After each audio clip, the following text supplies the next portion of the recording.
This is the Graceful Atheist Podcast. Welcome to the Graceful Atheist Podcast. My name is David, and I am trying to be the Graceful Atheist. Please consider rating and reviewing the podcast on the Apple Podcast Store, rate the podcast on Spotify, and subscribe to the podcast wherever you are listening. Special thanks to Mike T for editing today's podcast. On to today's show. My guest today is Bethany. Bethany is a member of the Deconversion Anonymous Facebook group and community. And as you are about to hear, she is incredibly intelligent. She is multi-talented. She began doing work as an epidemiologist at the beginning of the COVID outbreak, if that tells you something.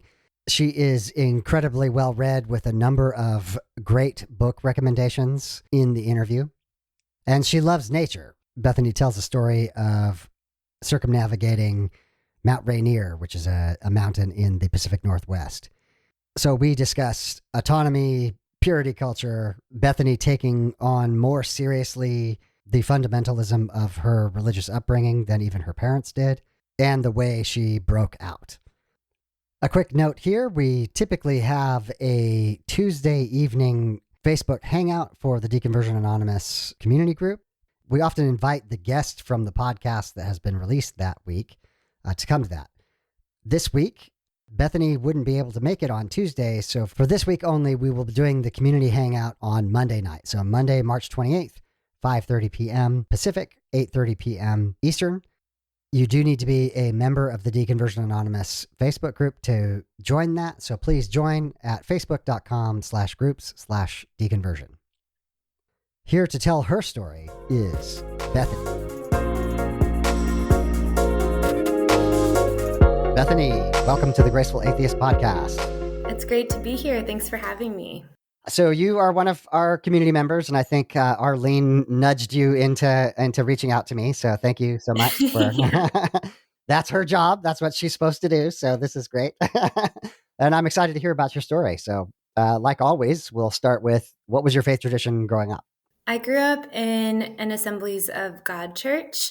It was pretty charismatic, maybe not as fully charismatic or Pentecostal, like there weren't slaying in the spirit or anything like that in the church growing up, but there was definitely a big emphasis on the experience of God through the Holy Spirit. Right. So worship services, everybody has their hands up, and then after service, there were always people in front who you could go up to for prayer, for healing. And I definitely think there were maybe sub-contingents of the church that were even more charismatic. My parents had some people who told them they weren't real Christians because they didn't speak in tongues. Yes. And okay. Sounds like Assemblies of God. So there's definitely some variety, but yeah, quite Pentecostal, very charismatic. It just so happens that was my first church experience as well, was Assemblies. So yeah, I can relate.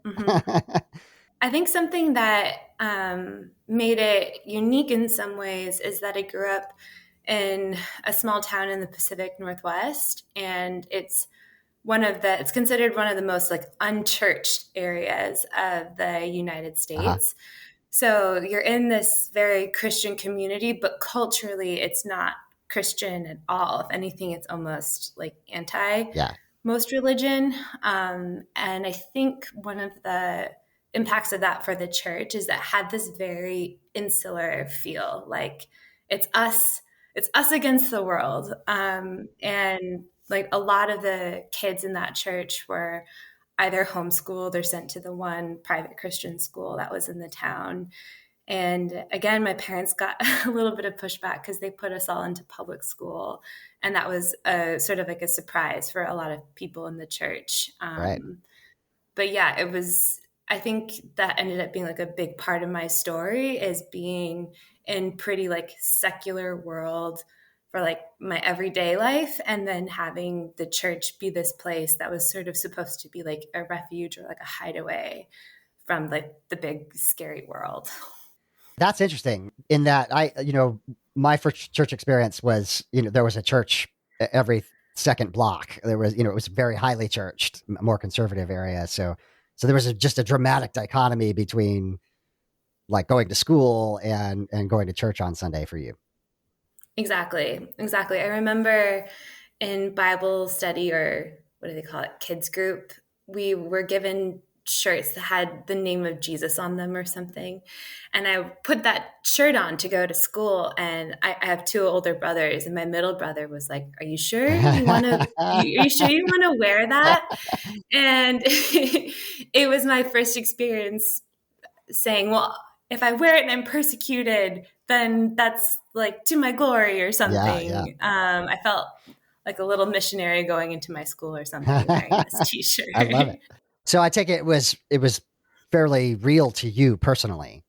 Extremely so. Extremely so. And I'd say as much as the church itself contributed to my religious experience, I'd say my dad had an equal or even stronger impact on my faith as a small child. Okay. So my dad became a Christian in his very early 20s after a very serious motorcycle accident. And his faith is just absolutely foundational to the way that he lives his everyday life. And one of the most constant memories from my childhood was waking up in the morning. We had a fire in the living room, and he would be by the fire reading his Bible with his cup of coffee. It's something I saw every single day, and he does to this day. I would be surprised if he's missed a day of studying scripture since he converted when he was 22. Okay.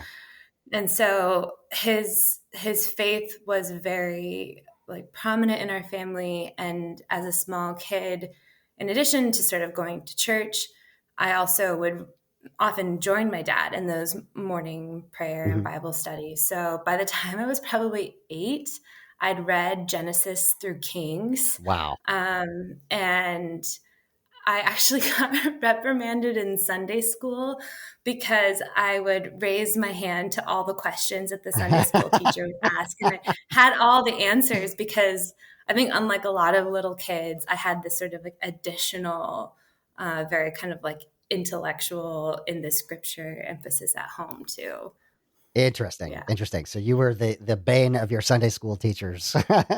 Yeah, my parents had to tell me to take it down a notch and let the other kids answer the questions. But yeah, it was all very, very real to me. And I think I've heard this from other guests too. But part of that realness, when I started, when I was really little, it was more Jesus loves you, letting Jesus into your heart.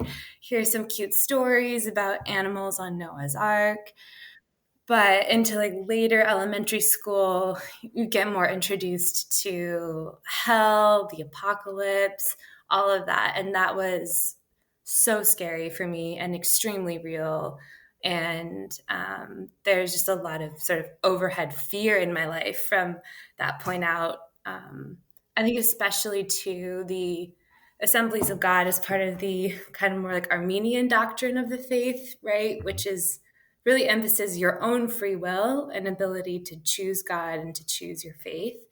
And so the flip side of that was I always felt like I was in danger of losing it. Yeah. And that maybe I hadn't chosen it quite firmly enough. And so then when I learned about all these bad things that could happen to me, I very much was in that camp of kind of committing myself to God over and over and over again to try to get it to stick, to avoid all of these really kind of like dangerous things that were promised. Oh, wow. If I was outside of it. I have said this before, but because I came to it later in my teens, I was able to kind of compartmentalize that somehow in a way that I am astonished, having started the podcast and listening to people's stories, the amount of true anxiety as adults that they experience because of hell anxiety, rapture anxiety, and the literal fear as children or teenagers that they went through, and the repercussions of that now as they are adults.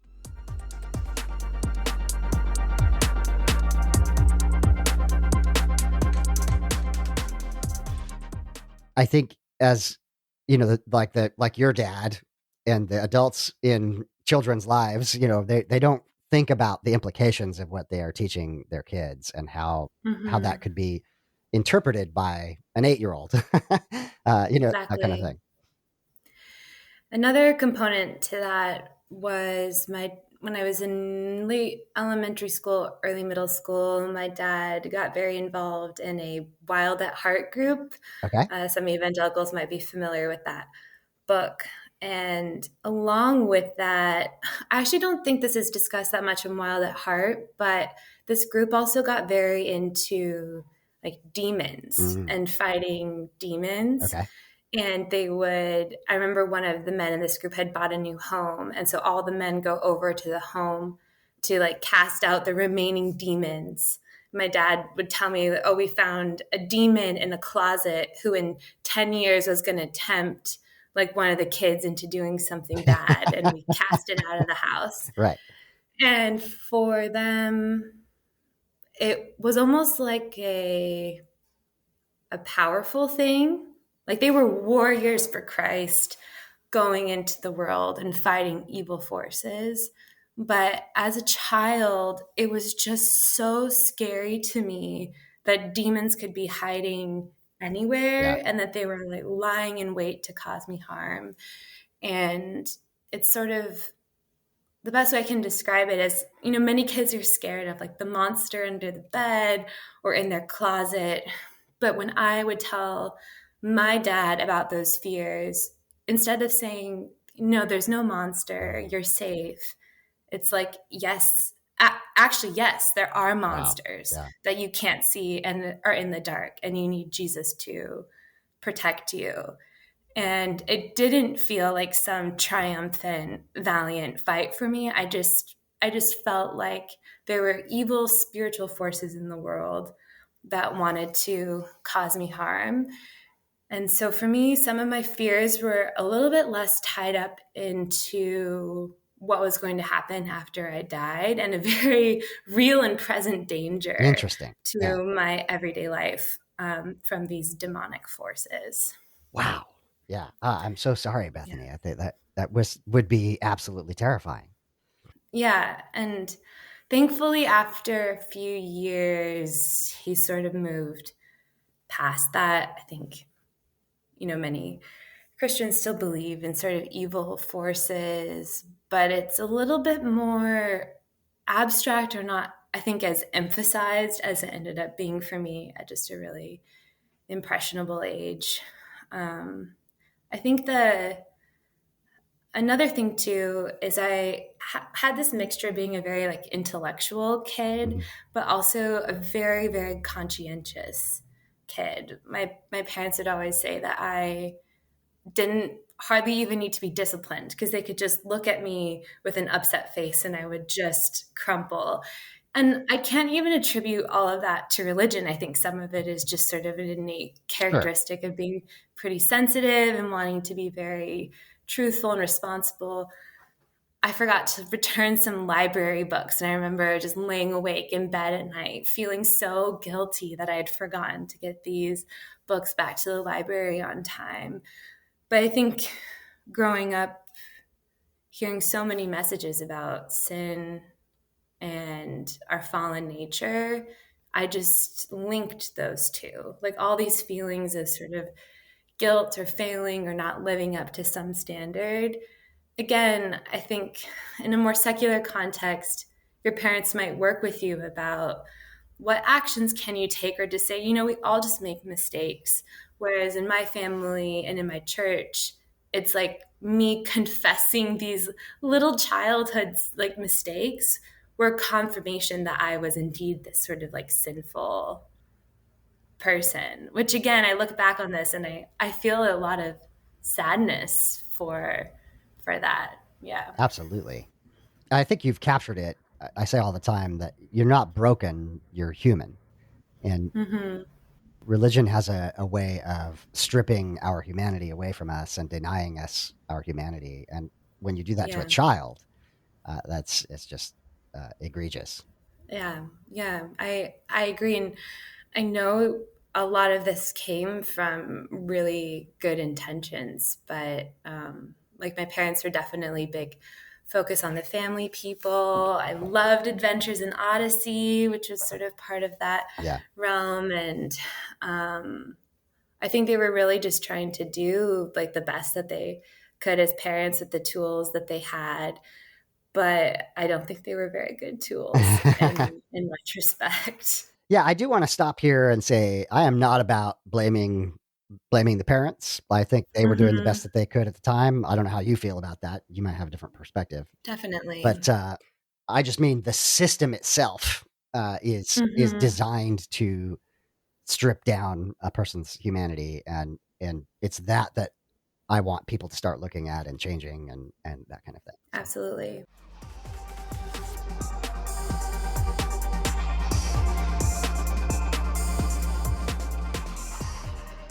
So those are some of the definitely like the harder things, but I did have a really lovely childhood in a lot of ways. Like growing up in the Pacific Northwest, nature was abundant and always close by, and our family was really big into hiking and sledding and going into the mountains. And both my parents have this really admirable, lovely quality of seeing the beauty in very little things. Like my mom will stop to look at one flower and to examine all the little intricacies of that one flower, or will admire a whole sunset or a whole mountain, but definitely grew up just believing that the world, and the natural world in particular, was really beautiful and really special. And the lens on that was that God had created this beautiful world, and that seeing a beautiful sunset, we were seeing that God had essentially painted that sunset. Like every beautiful thing was sort of like custom made by God, and that there was incredible beauty to that. So for a long time as a kid, I really felt like I encountered God when I went into the natural world. I should say I never, in this very Pentecostal environment, very rarely felt sort of moved by the Holy Spirit or what everybody else seemed to be so affected by. But when I was in the natural world and when I was in the mountains, I experienced that sense of awe and that sense of beauty. And it was, I think, a place that was very special and like restful to me in its own beauty, but also feeling like, oh, okay, maybe I'm not messed up. Maybe I can connect with God. It's just sort of in a different way than everybody else does. That is very interesting. I'm sure you've heard me talk about that. We've taken awe and just put it in a religious category and don't realize that it's just a human experience and that and the natural world is great at eliciting awe within us. So that's amazing. And so yeah, I would say I marked my conversion, although that's always tricky as a little kid who actually grows up in the church. What's the point that you say that you actually became a Christian? But the time I sort of have anchored to was a Good Friday service when I was 10. And that's really when I marked understanding not just that Jesus loves me and wants to be in my heart, but that Jesus had to suffer this really brutal death for my sins and my errors. And it was, to me, I think, starting to get a handle on the punishment and pain of Jesus, where I sort of marked my conversion. And then that also brought in around that time reading a lot more. I know we're kind of like jumping back a little bit, but I definitely read like a lot of Frank Peretti, Left Behind series. There were like creationist pamphlets around my house. And I think something that's been sort of tricky to come to terms with as an adult is thinking about my church or thinking about my parents and feeling like maybe they weren't that extreme, but I felt like I became really extreme. Exactly. And that I was always like looking for that higher level of devotion. And I think I got a lot of that because I was just a voracious reader. And I think reading a lot of literature and Christian literature and listening to Focus on the Family, or we were a big Rush Limbaugh family. I think all of that kind of, I mean, radicalized is a really strong word, but I think I went even deeper, took it even more seriously in some ways than my parents probably even realized at the time. Interesting.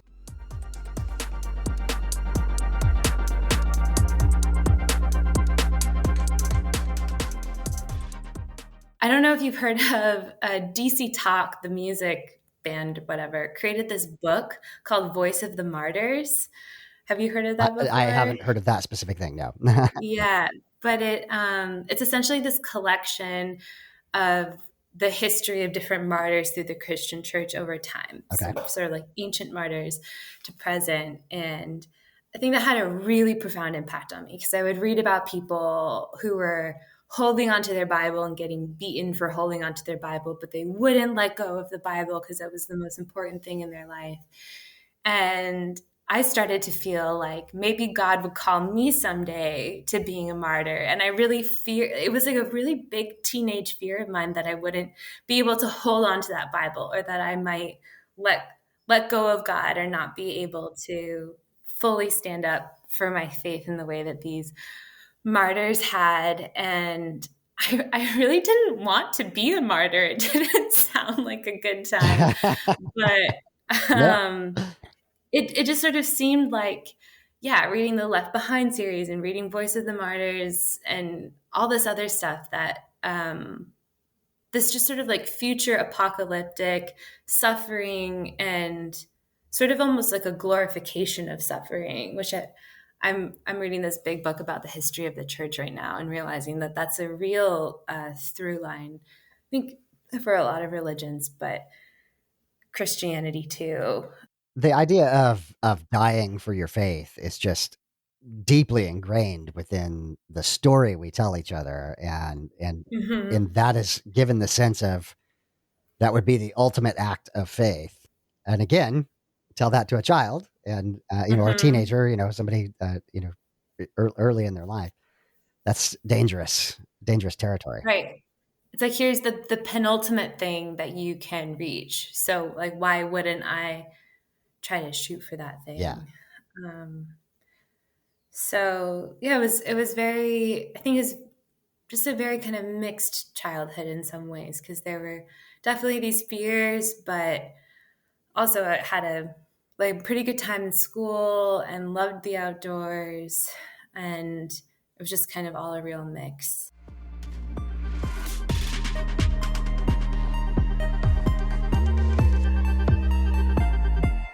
I think something that ended up being a major part of my story is when I was in seventh grade, my oldest brother woke me up in the middle of the night, and there were red and blue lights flashing outside of our window. And he said, Bethany, mom has had a major heart attack and is Mm. having to go to the hospital. And we just had to go to school while she was at the hospital. And I remember going to the hospital that night. My mom was hooked up to all these machines, and I wanted her to promise me that she was going to be okay. And I said, "Are you going to be here in the morning when I Mm. come back?" And my mom said, I can't tell you that. Oh, wow. And she's told me later that she really wanted to reassure me that she was going to be okay, but she didn't want to promise that she was going to be alive and then die. And she worried about how that would hurt me. And That's actually incredibly wise. it That's a is. hard thing to do. It is. I can't imagine.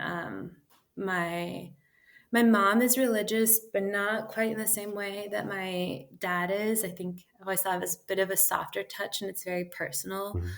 for her. But she's a very wise person too. And but that moment really struck me of sort of like, nothing is guaranteeing that this situation is going to be all right. It wasn't like, no, don't worry, God is going to take care of me, or like I'll be healed or I'll be okay. It's sort of like, we just don't know. Mhm. We just don't know. Um, and so my mom did survive that heart attack, which is incredible.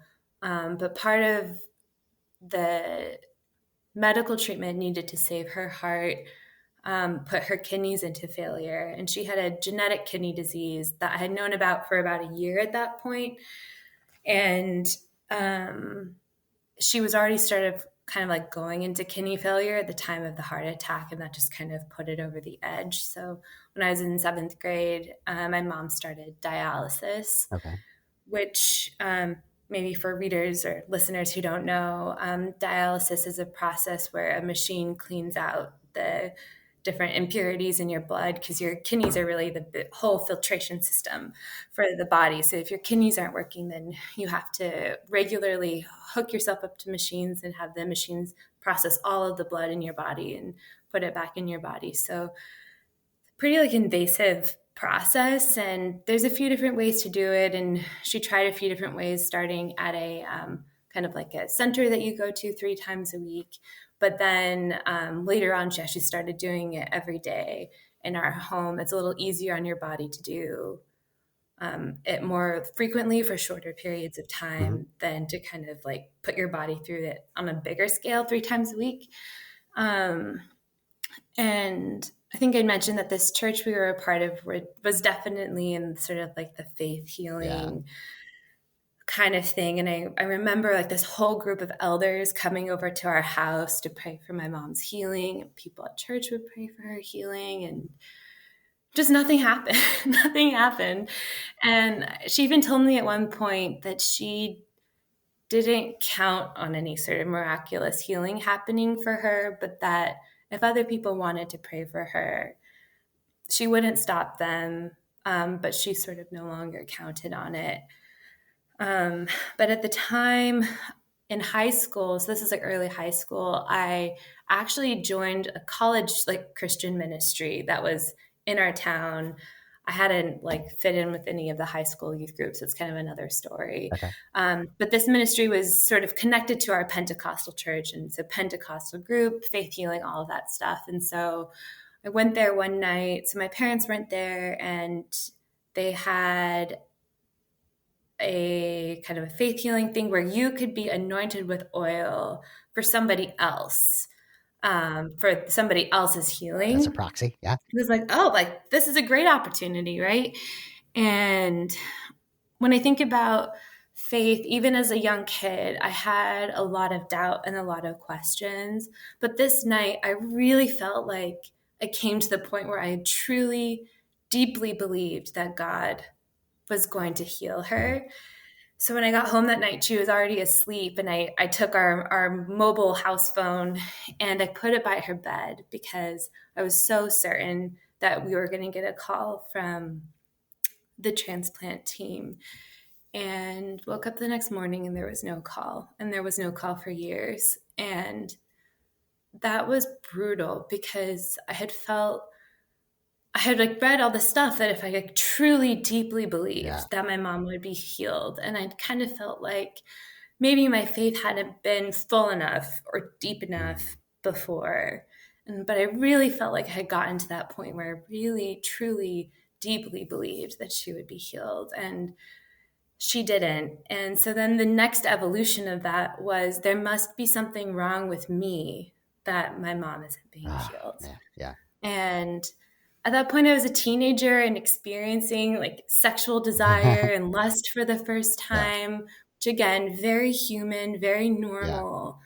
But I was like, maybe this is the thing, right? Like I'm so like messed up that like God can't even hear my prayer or hear my faith because it's some kind of block. And that again was something I hadn't really like shared with anybody. And I told my parents that as an adult. They were so sad to hear that. Like they would never have confirmed that themselves. But again, it kind of just gets to that point of like kids take things in really like deeply and very literally. And I think sometimes adults don't even realize how they're absorbing it. And from your perspective, you were trying to live out your faith to its highest degree, and of course, you love your mother and you wanted her to be well. And I'm sure every part of your being was in that faith, and then to have that not happen would be devastating. It was devastating. I think it was devastating enough to actually rock my faith somewhat, to to be like, maybe like what kind of God wouldn't heal my mom? I think the problem of suffering and God's goodness and God's power has been very like core to my struggles with the faith. And I think it's, of course, started with all of this stuff with my mom of where is a good God in this circumstance. So the good news is 5 years after when she started dialysis, my mom got a kidney transplant. And she is doing very well Oh, now. that's great to hear. She's 12 years out, I think, at this point from it, and still doing really, really well. And she very much credited her excellent doctors for how well that transplant went. Yeah. There's this one kind of complication, and she mentioned how her main surgeon was just this very kind of extra cautious man. Like she'd had a couple previous opportunities for transplants that he'd shut down because he didn't think it would quite work out well enough. And I remember almost getting mad at him as a kid because I was like, why won't you just like let this happen? But because of his caution, he was able to catch this like specific complication. She actually had to have like a second pretty major surgery right after the initial transplant Okay. to make sure that everything worked. And so I remember it not actually being this like particularly spiritual experience when my mom got her transplant, because it was more like, look at these incredible nurses and doctors Yeah. and what they're doing. Science. Yeah. So it wasn't like God finally answered our prayers. It was more like, yeah, that somebody died on a motorcycle and had agreed to be a kidney donor. And these phenomenal doctors who've trained for years and years were able to get it into my mom. And all these drugs help her body not to reject it. And I imagine you are grateful to the doctors and nurses, and you're grateful to the donor. And, God might be third or fourth in that list. You're grateful for your mother's health. And Yeah. it's interesting. Yeah, exactly.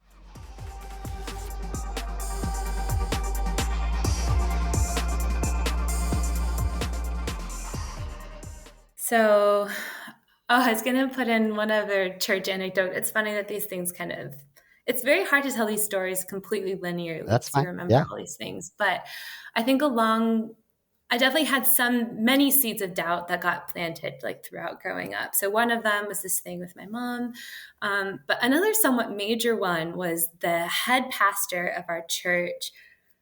And I think there were about 6 or 7 pastors who were in the church at the time, was asked by the elder board to leave. Okay. And I don't know why. I feel like they just said like abuse of power or something. It wasn't, I never learned any specifics.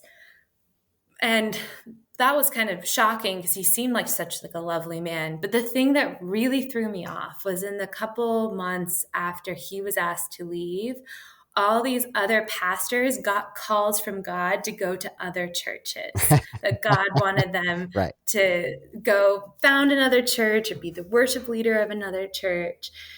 And I remember just thinking, why would God call all of these pastors away from a church that is reeling from the loss of the head pastor?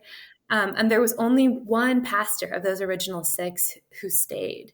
And I still have a lot of respect for him for staying there. And he was a very like humble person. And it was like I believed so deeply that I think it was hard for stuff to kind of shake my faith, but that one just seemed so obvious to me that it was people who no longer wanted to be in this church that was kind of falling apart, just abandoning ship when Right. the church needed it the most. I think that's always a difficult transition when especially in the larger churches where a central figure has founded that church or has, made it really grow, and then that person leaves. And that's a really difficult time for a community in any case. And then if everybody else leaves, that's tough. And I think I have sympathy for the other pastors and their families. It's understandable if you want to leave a sinking ship. But I think this sort of putting God's name on it or God's will and Exactly. God's call, you're doing a holy thing. You're not doing a selfish thing. And that kind of double speak, I think, is really common Yeah. in the church. And as I became more aware of it, it was something I really disliked and became pretty sensitive to. I'll interject here just for a second. Early in my faith, I was at Bible college and I had a beloved theology professor who I refer to all the time. But he did a class called, I forget the exact title, but it was about the will of God. And Mm-hmm. he was also in it's an Assemblies of God college, but he was a Reformed theologian. And he was making the argument as an atheist now, like, it still doesn't make sense. But at the time, it was pretty radical in that context of, that we don't always know what God's will is. and, Mm-hmm. and, and that from his perspective, the revealed will of God is in the scriptures, and that's what we lead to, because we had so many people who would be like, every move they made. Well, I had this cereal for breakfast because I think God wants me to have that cereal, right? It got to be ridiculous. Mm-hmm. And I think that was an early kind of jarring moment for me of recognizing that people use that language, this is God's will. This is the person that God wants me to marry. When you clearly can see Mm-hmm. that, no, you're just in lust with that person, Yeah. those kinds of things become super obvious to greater and lesser degrees. And so I hear you, that is definitely one that's difficult to take. Yeah. And I think being in that Pentecostal background, trying to figure out what was my voice, what was God's voice, what was the devil's voice, Yeah. like what were like in my own head, if I wanted to do a certain thing or was drawn to a certain thing or was trying to make like a big decision. It's sort of like, how am I supposed to know what college to go to? You're I've right. been given acceptance through 3 colleges, sort of like weighing the pros and cons. But how do I know like where God wants me to be? And um, ultimately, it's sort of like I don't feel a particular direction from God. I just have to make this decision based off of my own like choice and Right. my own research. Um, but I guess it's jumping ahead, but one of the most like wonderful things for me, like post deconstruction, is just I am in my own head. It is me in there. Yes. And I am like a complex, confusing being sometimes, but it's sort of like the sovereignty of my own mind is such a relief after so many years of having it be like, is it good forces? Is it bad forces? Or is it me? And how do I tell the difference? Is just a very confusing place to be. And that is exhilarating. I own the internal states of mind. That's just Mm-hmm. me. That's a great way to say it. Yeah.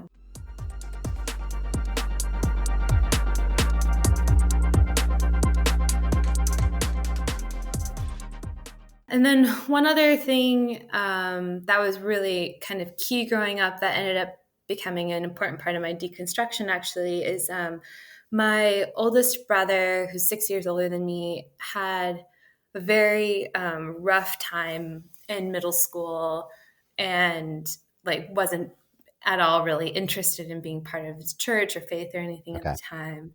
And that's more his story to tell. But in his like freshman year of high school, he joined Young Life and ended up sort of recommitting or committing his life to God. And I remember the next morning that happened. He just seemed like a changed person, Mm. like so much like kinder and more available to our family. And I think his conversion of what seemed like such a stark contrast between who he was before and who he was after ended up being something that I really hinged my faith on for a long time.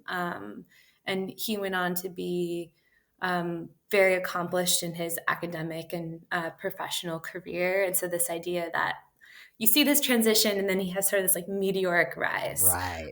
in the kind of the success that he's able to have in his life. And also just that somebody who is so smart and so thoughtful can like believe all of this stuff, even as I'm wrestling with it, was an anchor for my faith for a long time. And he definitely was a person I talked to a lot about those questions and doubts growing up. So long story short, at some point he like started drifting further and further away from the faith. And that ended up I see. also kind of being part of my own transition because it was kind of like this anchor had started drifting. Yeah. Anyway, that's like a lot on childhood, but there's like a lot of Sure. Yeah. Yeah. Yeah. religious stuff in being a kid. So I ended up going to college in the Midwest, and through a friend of a friend, I was introduced to a campus ministry called Reformed University Fellowship, RUF. And even before my first class had started, like the intern from that group, like met with me. I remember I didn't even know how to get from my dorm to the student union. And she came and said hi and was like so friendly and so welcoming. And so I like immediately got connected to this group, even really before college had fully started. And I definitely loved that feeling of community that I had there. I think I mentioned that I had never really like fit in with youth groups in high school and had such kind of like a weird relationship with that church that I hadn't really experienced what it was like to have really Christian community. Right. So RUF was the first place I had that, and I still have good friends from there. And in many ways, I think that was a really wonderful experience for me. But something that's funny is I had no idea what Reformed meant. I thought it just meant Protestant, like the Reformation. And then I was shocked to realize that all these people believed in predestination because from like an Armenian perspective, Yeah. predestination is evil. It's not even like a neutral thing. It's like people who believe that are like barely Christians, right? Because it's like such a heretical doctrine. And so a big part of sort of joining this group, in addition to finding a lot of like community there, was just that first couple years really struggling with a change in doctrine and theology between how I grew up and being in the group. And I think I largely ended up adopting most sort of like points of Reformed theology. And that had a very mixed effect on me. So, on one hand, having feared for so long the loss of my salvation, it was very comforting to sort of be like, maybe this is just in God's hands. And it seems like I'm in the chosen group. So, I got lucky there. Yeah. Yeah. Um, but I remember thinking how unfair like Armenian doctrine was too, because I felt like, how can you say that somebody who grew up in a Hindu family in India has the same opportunity to become a Christian as I do? So I already had those kinds of questions. So then a more reformed theology is like, in a way, kind of like they don't, but God chose that, right? So it's no longer in their hands, it's in God's hands. But that seemed like a very harsh doctrine, too, that God chooses essentially to send people to hell. And how I was taught to reconcile that was that, like, humanity is so kind of like broken and sinful that we all deserve hell. And the fact that God would save anybody is incredible grace. But honestly, that was just a pill I could never fully swallow. That like billions of people around the world now, through all of history, we all deserve just to be like tormented in hell forever and ever and ever. And we were created to be that way. I just couldn't. It's interesting. So on one hand, I found it comforting, but I think like a lot of people, I ended up holding sort of like conflicting Yeah. beliefs at the same time. I had a very similar experience. Again, Yeah. same professor. And I feel like I very much compartmentalized it. I took that concept of sovereignty and that it's in God's hands and it's God's choices without really coping with or dealing with the implications of that. What does that actually mean? I was able to just block that out for a long, long time. So, and I think Mm-hmm. most people do, right? I think it's it's too much in either camp, right? To acknowledge that only this tiny group of people are going to be saved and everyone else is going to hell. That is too inhumane, too overwhelming to even truly contemplate. Exactly. Exactly.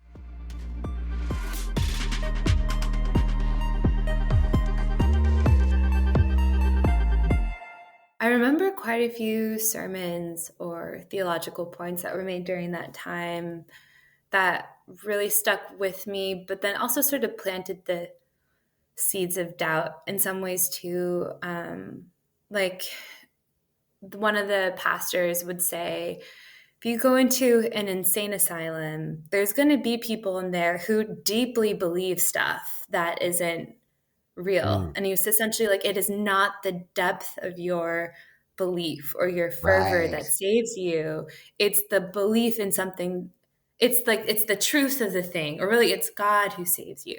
So he gave the example of if you are on the edge of a lake and you're looking at the ice, if the ice is really thin and you deeply, deeply believe that it will hold you, and you try to stand on that ice, you're going to fall through.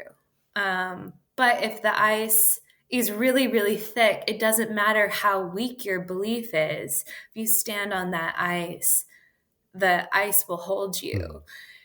And that analogy meant a lot to me because I always felt like I had such a weak faith. But I was like, but if God is strong and sovereign and he's the one holding on to me, it sort of doesn't matter that my faith is really, really weak. The sort of the ice will hold. Right. But I think that really shifted my belief structure to it being less about me and my belief and more like, is the thing that I'm believing true? Right. Like, am I one of those people in the insane asylum or am I standing on thick ice? Like, I'm not totally sure. But I think that shift allowed a different way of conceptualizing my faith that ended up helping me to leave it eventually. Yeah, the interesting thing about moving from Armenian to more Reformed thought is God gets the credit, but he also gets the blame, and you Yes. you really have to grapple with theodicy. Why is there evil? Why is there suffering in the world with a sovereign God? And that starts to deteriorate pretty quickly. Definitely. And the other thing that started to deteriorate is I grew up in this church, right, that has sort of like an us versus them mentality. And it was very much the way that church, the way that my dad did his faith, that is the way that Christianity is to be done. Right. And that people who are outside of that are like willfully ignoring or willfully trying to sidestep God's clear instructions for our life and for his word. And going through this theological shift, I actually saw, no, there's all these sects of Christianity and denominations, and this particular one that I'm a part of, they are good-hearted people who are trying to understand God's word as well as they can, are praying and trying to be as like diligent and faithful to their lives as possible, and they still come to what I consider is like a pretty radically different interpretation Right. of what the scripture says. And so after that, I realized that there is no God says or scripture says. I was like, these are all interpretations. Yeah. And I always got flack for that in this Christian group. But I was like, we're all just going off of interpretation.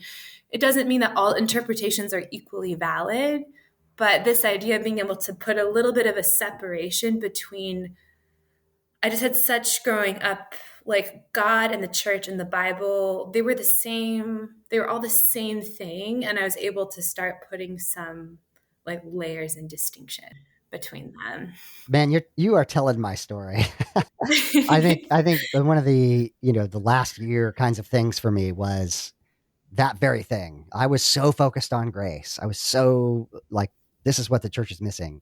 And it dawned on me how there were people on the other side who believed in, rules and and the judgment and anger of God just as passionately as I did, and had just as many Bible verses to back them up as I had. And it started to dawn on me that there was no arbiter for interpretation. So you are telling my story here. Definitely. Definitely. I think it's actually very healthy, even if someone remains within the Christian faith, to explore a different denomination for a period of time and really get to know people who see the scriptures in a really different way. Not even necessarily because it'll force you out, but just to realize, to have some like diversity of thought and not kind of align that truth is only connected to your one tiny denomination, and that Absolutely. Yeah. there's no other option.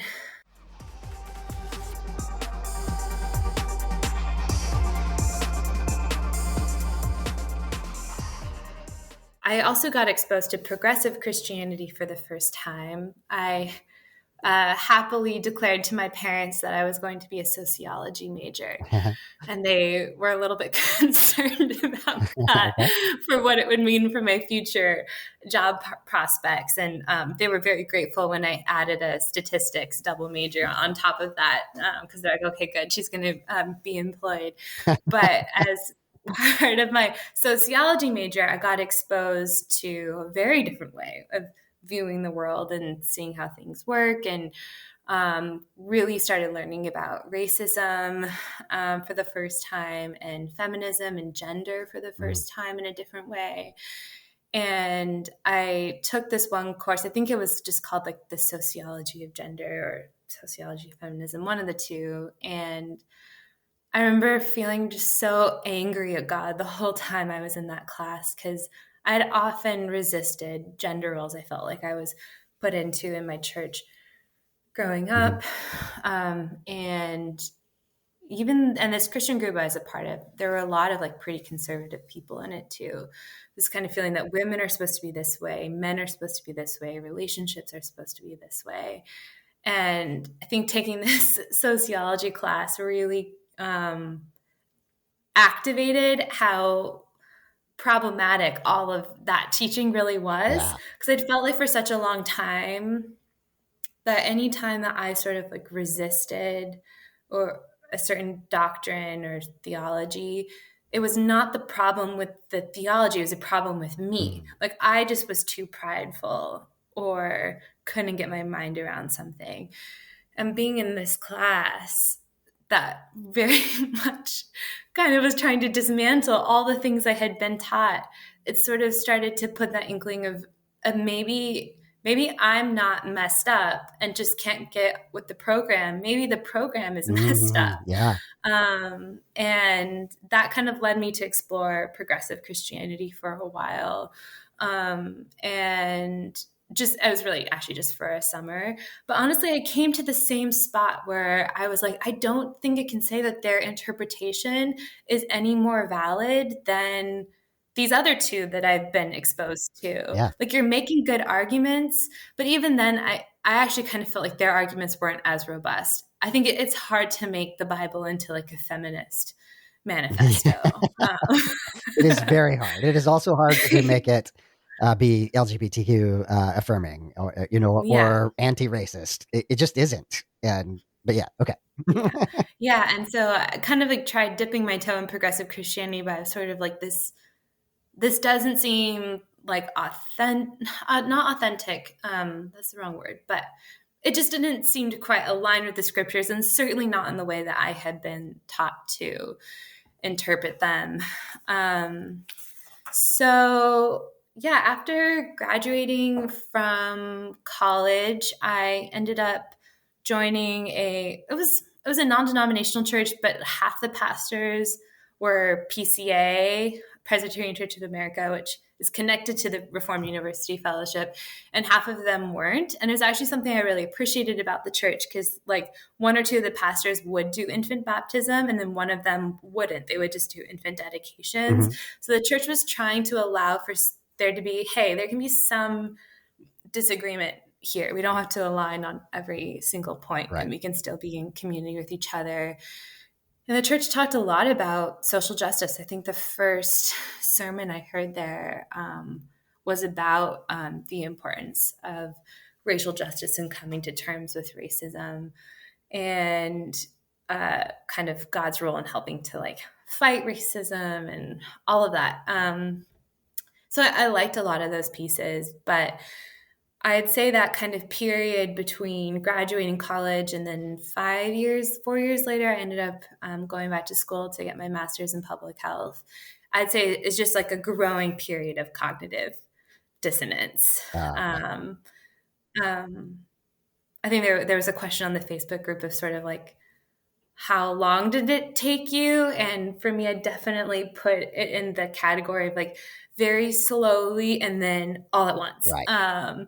And I kind of put those 5 years at that time of things just kind of slowly building and more doubts gathering over time. Like one moment that kind of stands out was I was in a women's Bible study, and one of the leaders of the group sort of put forward this hypothetical scenario of a friend going through a hard time, and how would you want to comfort that friend if they were going through this hard time, or how would you use the Bible to comfort this friend going through the hard time? And I gave some sort of answer along the lines of I would make them breakfast and hang out with them and let them know they weren't alone, and that they could talk to me if they felt like it.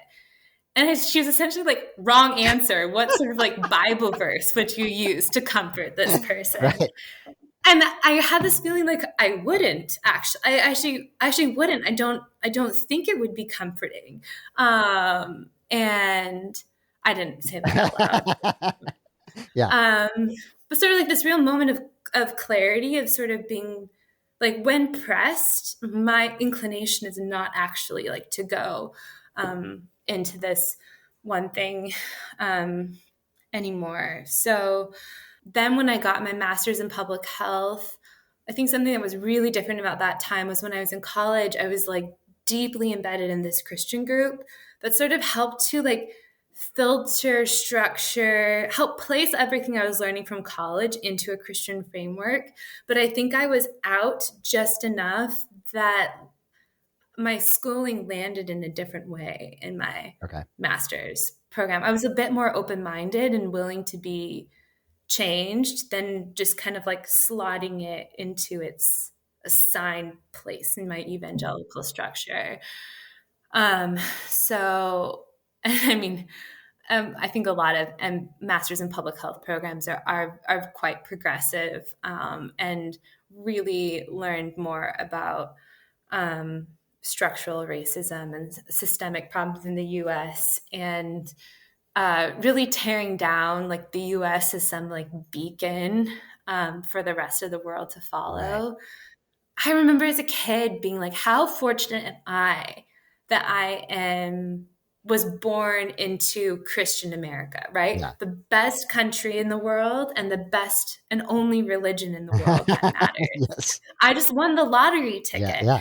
And I had this realization in my master's program of like, no, you didn't win any lottery ticket. You were taught Christian nationalism, and you were taught a superiority in your religion over other people. And I, my dad was very concerned that I was getting brainwashed through getting my master's. But for me, it felt like the opposite. I felt like I was finally able to like see the world with a little bit more clarity, and not just through sort of like this evangelical lens all the time.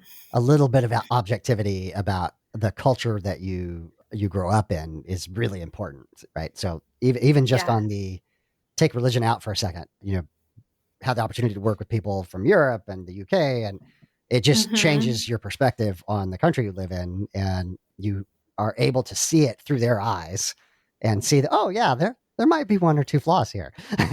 Yeah. Yeah. Absolutely. Absolutely.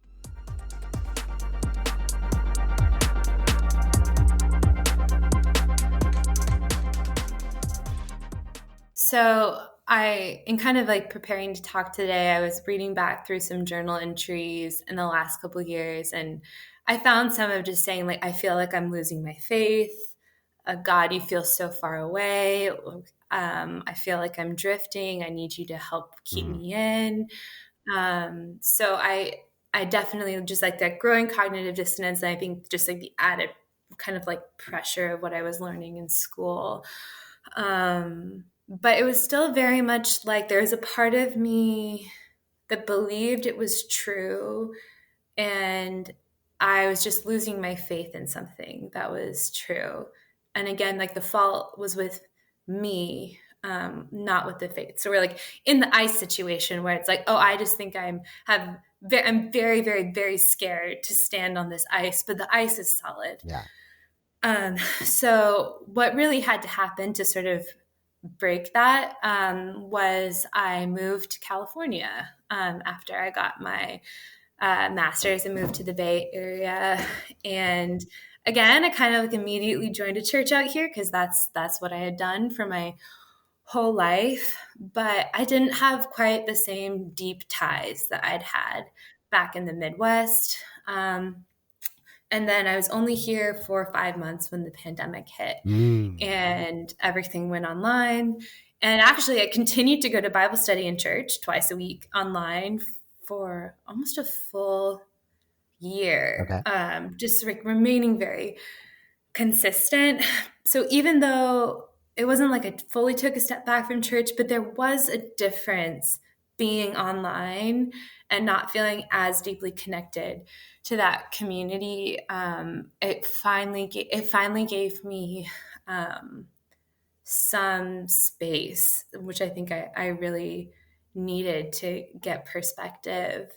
Just as a comment, in March of 2020, I was like theorizing that we would see many people who the cause of their leaving the church would be this going online for so long because you're out of context. Yes. My friend Cassidy from Roll to Disbelieve talks about this a lot in her deconversion story, that having this prayer meeting that was in a college rec room or something like that, it suddenly dawned on her, like, we're not in the same context anymore.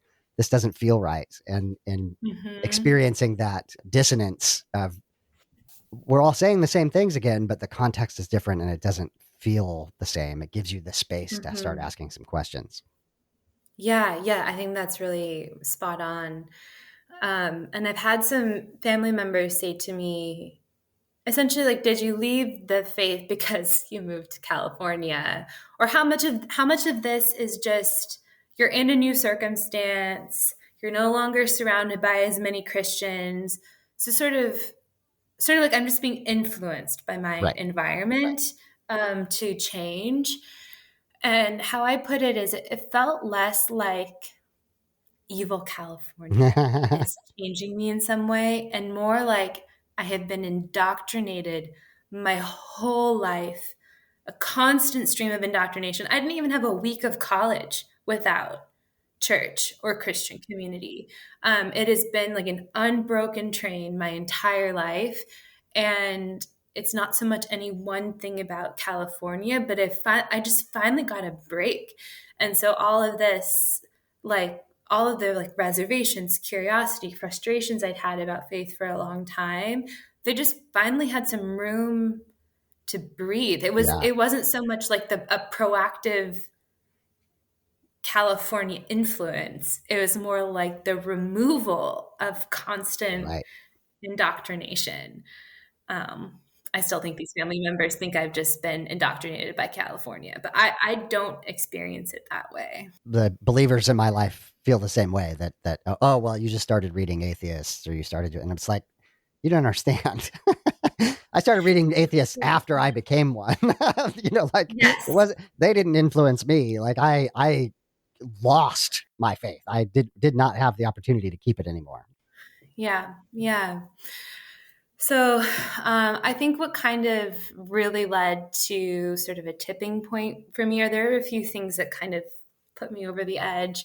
But one was I went on a 9-day solo hiking trip around Mount Rainier. Wow. There's this 100-mile trail called the Wonderland Trail. And I think women, at least in my church, and I was certainly kind of taught to have this fear of the world and fear of men in particular, and fear of being alone, that you like venture into the world alone, that you will be harmed.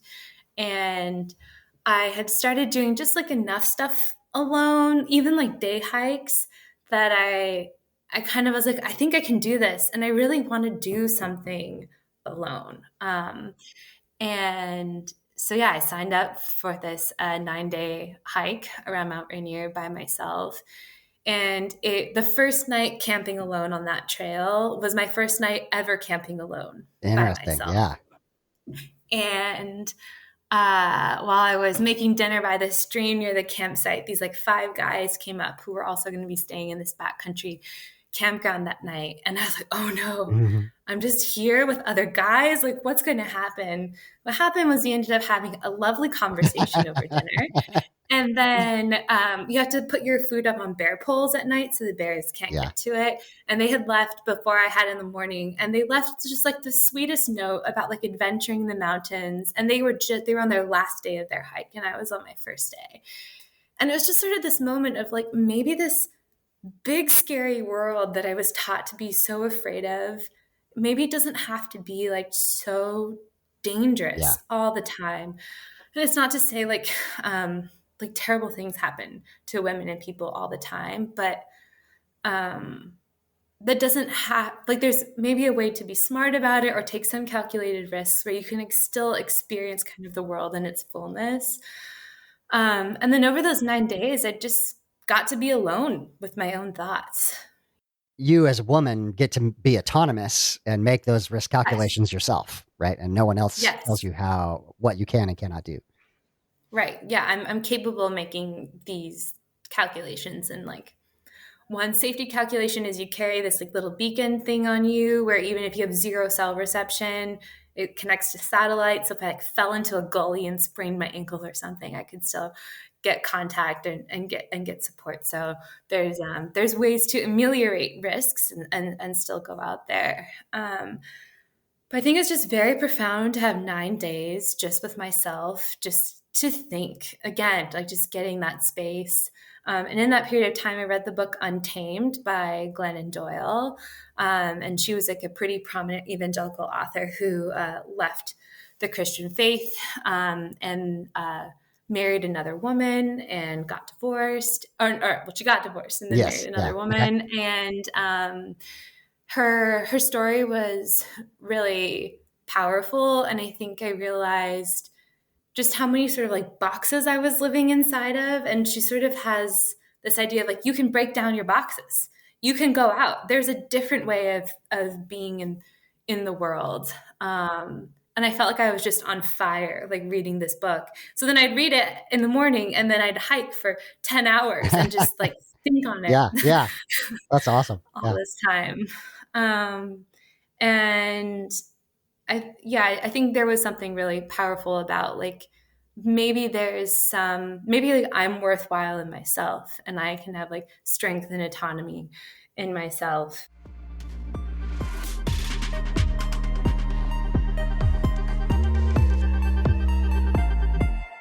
Oddly enough, then the next precipitating events was getting exposure to people leaving Mormonism. Interesting. Okay. And I had a conversation with a friend about her leaving Mormon beliefs. And then my oldest brother had encouraged me for a while to read the book Educated by Tara Westover, which I can't recommend highly enough. And I'd say that was like the primary thing that finally flipped the switch for me, because for me, Mormonism seemed so obviously not true from a young age. And there's really kind of actually, I think, problematic hostility towards Mormonism in evangelical circles. And I had definitely gotten wrapped up in that. But for me to read about people's experiences with Mormonism, to like believe it with such like certainty and devotion that I had, and then like leave and find freedom in the leaving, it somehow, again, it gave me just the right perspective to be like, maybe that could be me too. Or maybe like what I'm believing is not as truthful as I think. And something about like seeing somebody else's situation that was similar to mine, but different enough. Right. The defenses aren't up. Yeah, the defenses aren't up in the same way. Actually, I wanted to read a quote by, oh no, I need to find it. By, yeah, here it is. by Tara Westover in her book. And I think reading this was the moment where I was sort of like, I think I'm going to leave. Okay. So her quote is, to admit uncertainty is to admit to weakness, to powerlessness, and to believe in yourself despite both. It is a frailty, but in this frailty, there is a strength in the conviction to live in your own mind and not in someone else's. I have often wondered if the most powerful words I wrote that night came not from anger or rage, but from doubt. I don't know. I just don't know. Not knowing for certain, but refusing to give way to those who claim certainty was a privilege I had never allowed myself. My life was narrated for me by others. Their voices were forceful, emphatic, absolute. It had never occurred to me that my voice might be as strong as theirs. That's awesome. And what's the title of that book again, one more time? Educated Educated. Okay. by Tara Westover. And I think this idea, I think for a long time, because I had not really experienced the Holy Spirit, it really hinged my faith on the certainty of others, of the certainty of my dad, or the certainty of my brother, or the certainty of my pastors and friends. And I had this realization, like, I can only live in my own head. Mm. Like I don't have the same certainty that these other people seem to have. And I didn't immediately have, like, here's my whole alternative to how the universe works and like how I'll live in the world. But whatever this currently is, I can't stick with it anymore. I have the option to leave. That Yeah. is so well said. I'm sorry to jump in, but like Yeah. we get told by the evangelical response so much that you chose, atheism or deconversion or deconstruction or whatever, and it isn't that. It is the recognition that I can no longer accept what I have been given. Like what I've been given Yes. clearly isn't true. I have no idea what my moral philosophy, my ontological perspectives are. I'm in that uncertain space, and now I get to go figure it out. Mhm. Yes. But there's an idea that you can like stand in your own uncertainty and a freedom that you actually don't have to prove anything anymore. I Yeah. think a couple other guests have talked about that it's really nice that you don't have, there's like nothing that you like have to defend anymore. So yeah, a couple weeks after reading that book, I talked to my oldest brother and essentially was like, I think I'm on my way out. And he said, hold tight. It's going to be a wild ride. And that was December of 2021. And really what I allowed myself was to say, I'm going to read whatever I want. I'm going to listen to whatever I want. I'm not like committed to exiting the Christian faith, but if this kind of exploration leads me out for the first time in my life, I'm not going to try to force myself to stay in. Right. And I think as soon as I like lifted that hatch, I was out. It actually happened so quickly, moving Yeah. from kind of where I'd been before to just like sort of allowing myself that doubt, that uncertainty, being in my own head, like Tara Westover writes. It went really quickly. Yeah. That is awesome. So this is really new for you. Did I say 2021? Yeah. I meant 2020. It's Okay. been a year. It's Okay. been a little over a year. Okay. Yeah. That actually makes me Yeah. a little more comfortable. Okay. Yeah. No, I just realized I was a little off. Yeah. It was, yeah, it's been a little over a year. Yeah. And so I mean it actually still feels new in many ways, but for the first 6 months I felt like I didn't even have like words to describe what I was going through. I didn't actually know what deconstruction or deconversion was. It was such a relief to find. I think I found your podcast in like March or April. And that was enormously helpful just to start even having language. But yeah, I think 2 months after my deconversion, I could not have talked about this just because I didn't even have quite the words Yeah. to explain what I was going through. It all felt like very mysterious. And sometimes a bit frightening.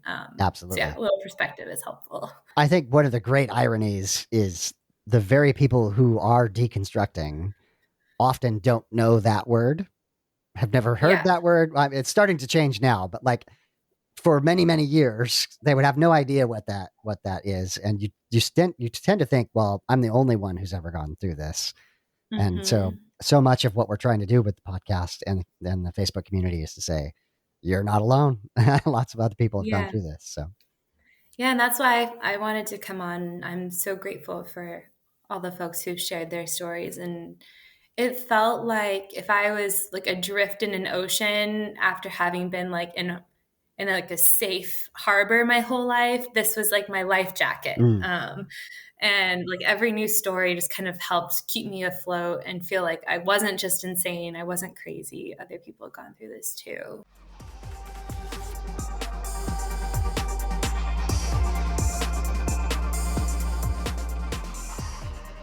One of the first things I experienced when I started letting myself go or like recognize I didn't hold belief in the same way, which is an onslaught of fear. Like all of that fear from my childhood of the like dangers that will happen to you when you leave. I didn't even realize how prominent they were until I started trying to leave. And mm, then just all this stuff like I'm never going to be a moral person again. I'm never going to have as deep of friendships again.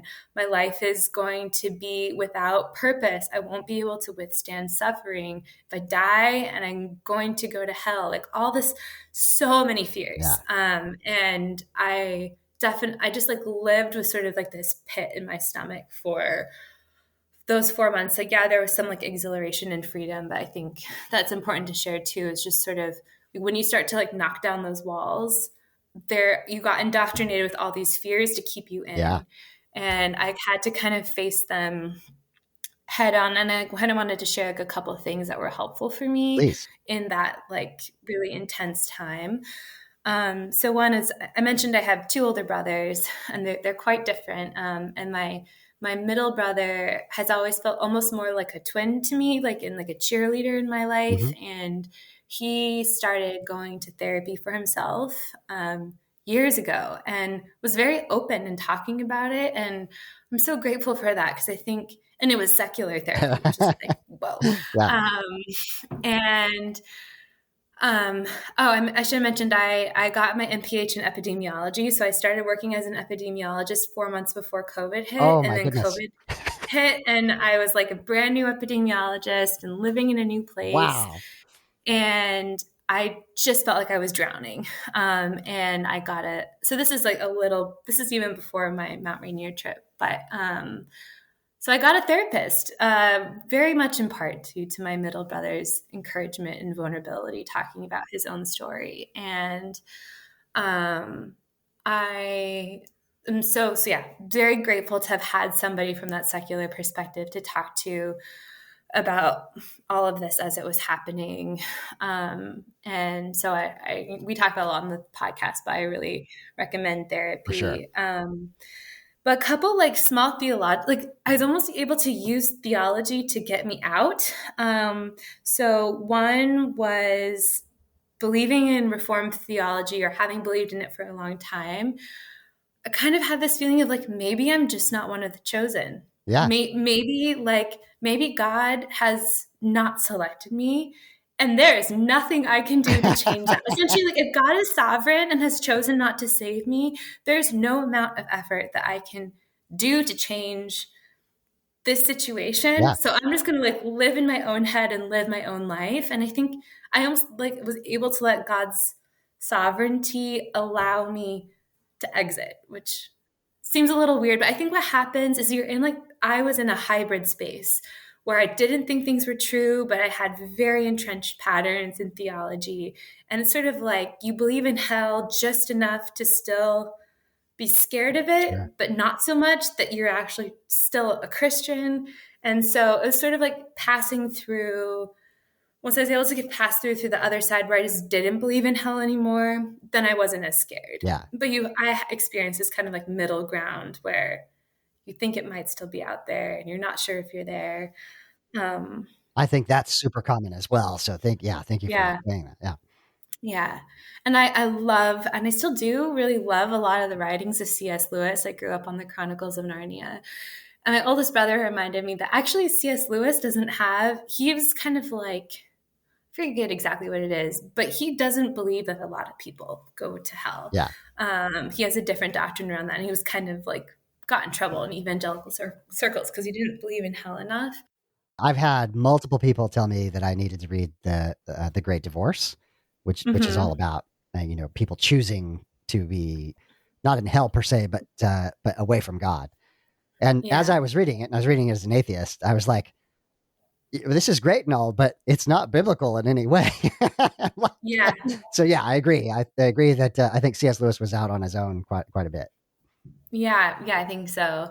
So, yeah, a lot of those thoughts, and just sort of kind of like moving through the fear as best you can. And one of the kind of flags for me that I was sort of moving through the other side was I went to a state park near here, near sunset, to do like a quick short hike. And I got to they had a toll booth, and I think it was only a $3 toll to enter the state park. And I was standing in front of this toll thing in like absolute existential crisis, because for my whole life I've believed that God is watching me and I need to do moral things and not lie because God is watching me. Yeah. And California is so expensive. And my first thought was like, why do I need to pay to go into this park? Everything is so much money. Yeah. And then I was like, oh, God's not watching me. Like I could just choose to not pay because I was on foot. So it wasn't like a car Yeah. thing. Um, and so then I sat there though, and I was like, is there a reason? Yeah, is there another reason for maybe why I should pay this? And I was like, well, I could pay it because I'm scared that like a ranger will catch me. But then I landed on, this is a beautiful place. I'm really grateful for the people who maintain it. And I have the money to pay Mm. this $3 fee. And so I ended up paying the $3 Yeah. fee. But it came from a positive motivation Right. and a place of gratitude rather than a place of fear.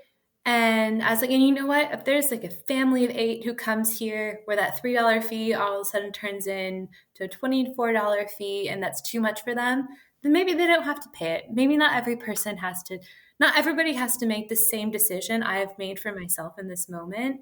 But then I went on this hike with such gratitude for the place that I was in. And it was my first glimpse of like, okay, I'm not going to turn into just like a totally like immoral, crazed person, that there can be like another way of living and like negotiating the world. So that was like a small moment, but it was very profound That's for me awesome. along that journey. Yeah. Yeah.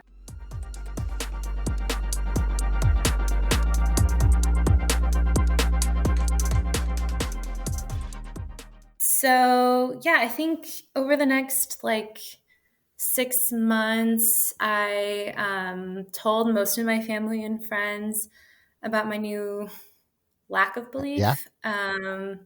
I had felt for a long time like I was maintaining two selves, sort of like the Christian evangelical self. I had all the right language to negotiate church and Bible studies and to kind of like fool people that I was a part of it. Yeah.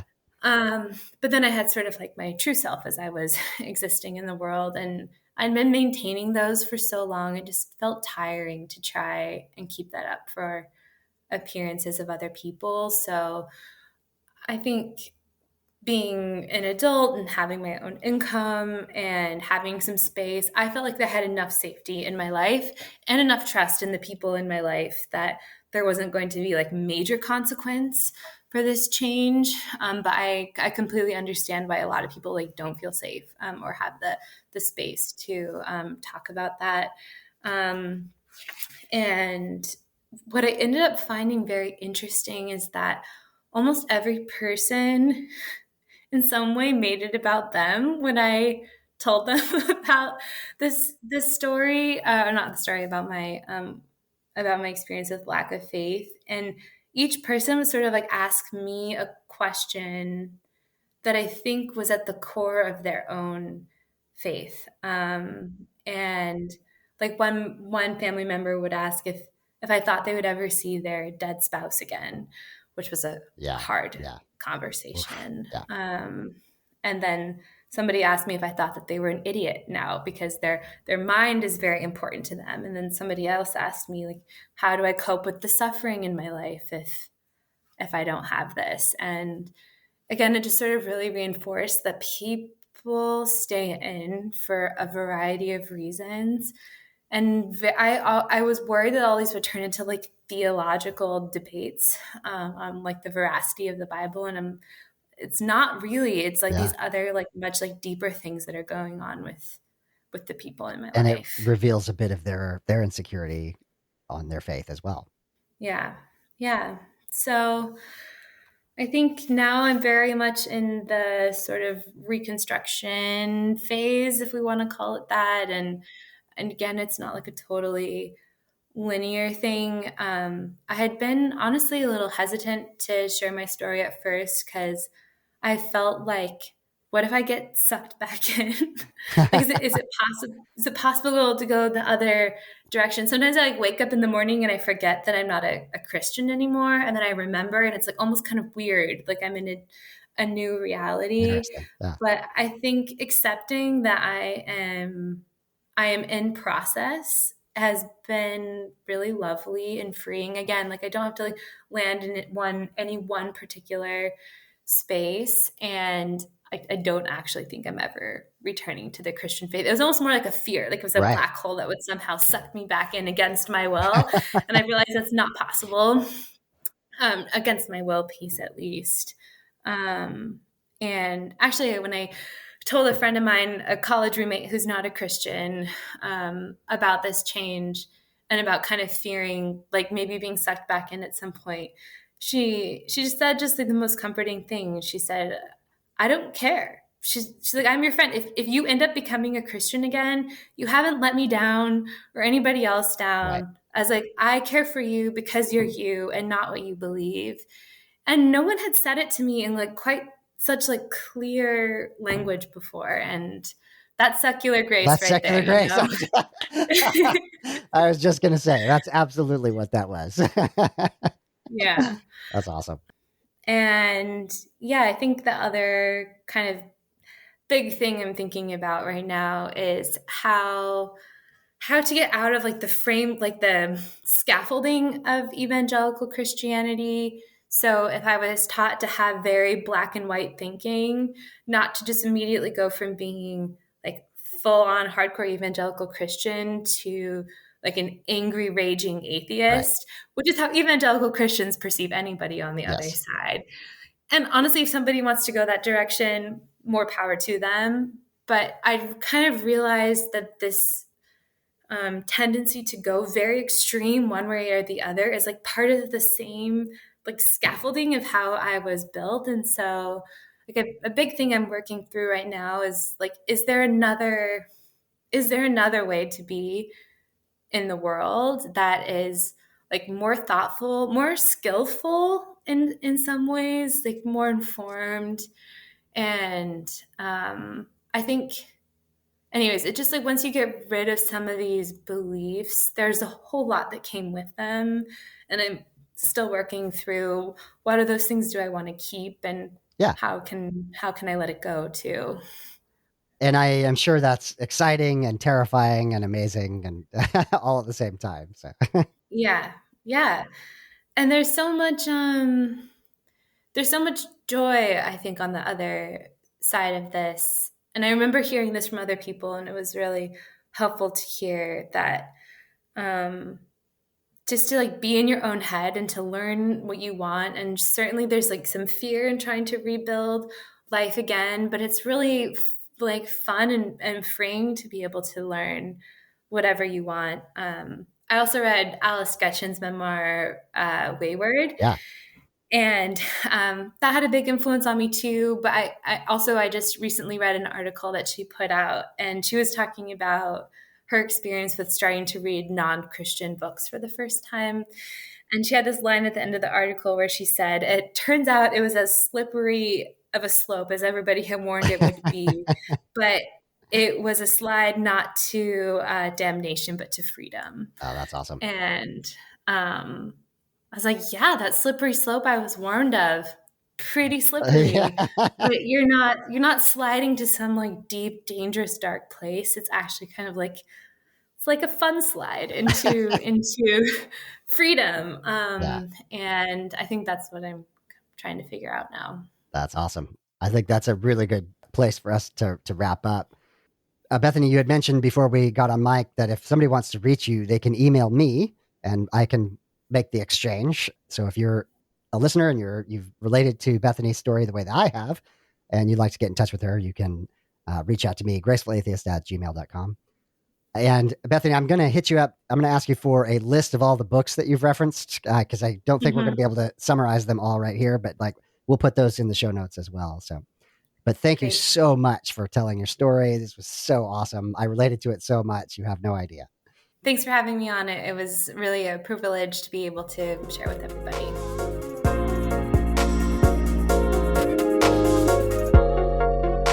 Final thoughts on the episode.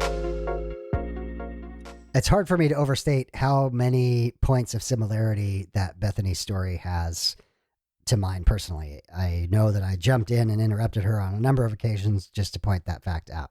Down to beginning with Assemblies of God and then having a Reformed theological influence, things of that nature that just, I related so very much to her story. A significant difference between our stories is the fact that Bethany grew up in evangelicalism and I did not. And I think it was really important for her to talk about taking on the fundamentalism of evangelicalism, even beyond the point that her parents would, so that the doctrines of sin and hell weighed on her even as a young woman in a way that her parents probably would not have burdened her with had they known or understood the impact that their words would have on her. As I pointed out in the conversation, this is not about blaming parents. I'm sure there are some sets of parents that do deserve derision. I don't think that's the case here. But the point is that the message itself is flawed. The message itself communicates that we are less than human, that we are unworthy. And when you teach that to a child, it is abuse. Bethany telling the story of hiking around Mount Rainier was so compelling. This is a moment for her to assert her own autonomy, as we discussed, to do her own risk calculations, and ultimately that time to think. As she was reading through Educated, and the words in that book were coming to life as she just spent time in silence, thinking in her own head. The pandemic limiting people from going to church physically also removed them from the constant reinforcement and bombardment of the message of the church. And in Bethany's case, that gave her some space to begin asking questions, to begin listening to her own internal voice. It breaks my heart when I hear someone talk about not knowing what was her own voice, what was God's voice, what was the devil's voice, and questioning herself and doubting her own mind. We have talked a bit about the sanctity of and privacy of our own minds, and Bethany's a testament to that. And finally, it will never get old to me to hear about the joy and freedom on the other side of deconversion. I know this sounds evangelistic. This sounds so much like attempting to describe a born-again experience. And yet, there are parallels of the paradigm shift that happens in your mind and the releasing of all of these actual burdens, real burdens, psychological burdens that Christianity place upon you.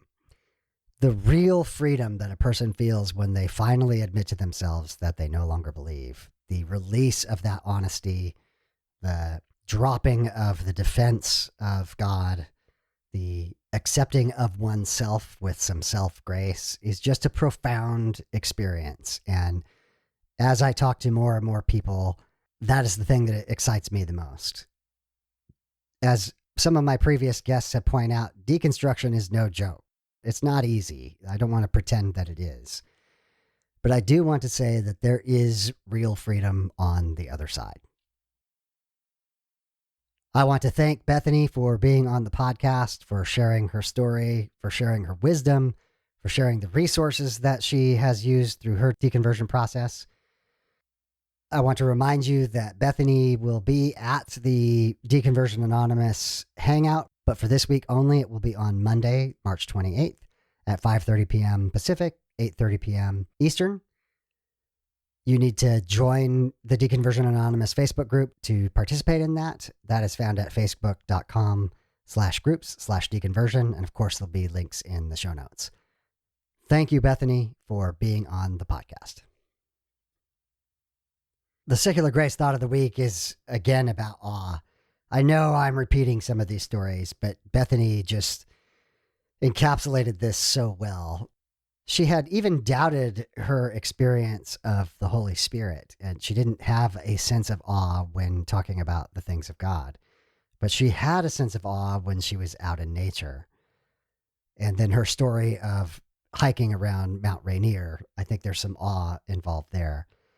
And just to restate again that awe is not owned by the religious. Awe is a human experience. We feel awe when we are literally next to something bigger than ourselves. It could be a mountain. It could be the ocean. It could be looking up at the Milky Way in a dark sky. I want to encourage you to seek out after awe, not in the chasing the dragon's tail way that some of us who experienced more charismatic traditions may have done, trying to get that emotional experience, but rather to experience viscerally the sense of being small and being near something larger than oneself. You derive natural humility from that. You derive awe and that experience from that. And this is very much a part of being human. Next week, we have Luke Jensen of the Recovering Evangelicals podcast. That was a really fun conversation, and I'm really looking forward to sharing that with you. After that, I recently made a new best friend. I just met Robert Peoples of the Affinis Project. Robert is doing amazing work progressing secularism in Arizona. He also embodies secular grace in a way that is profound and meaningful, and I can't wait for you to hear that conversation as well. Until then, my name is David, and I am trying to be the graceful atheist. Join me and be graceful human beings. Time for the footnotes. The beat is called Waves from Mackay Beats. Links will be in the show notes. If you'd like to support the podcast, you can promote it on your social media. You can subscribe to it in your favorite podcast application, and you can rate and review it on podchaser.com. You can also support the podcast by clicking on the affiliate links for books on gracefulatheist.com. If you have podcast production experience and you would like to participate with the podcast, please get in touch with me. Have you gone through a faith transition and do you need to tell your story? Reach out. If you are a creator or work in the deconstruction, deconversion, or secular humanism spaces and would like to be on the podcast, just ask. If you'd like to financially support the podcast, there's links in the show notes. To find me, you can Google Graceful Atheist. You can Google Deconversion. You can Google Secular Grace. You can send me an email, gracefulatheist@gmail.com, or you can check out the website, gracefulatheist.com. My name is David, and I am trying to be the graceful atheist. Join me and be graceful human beings.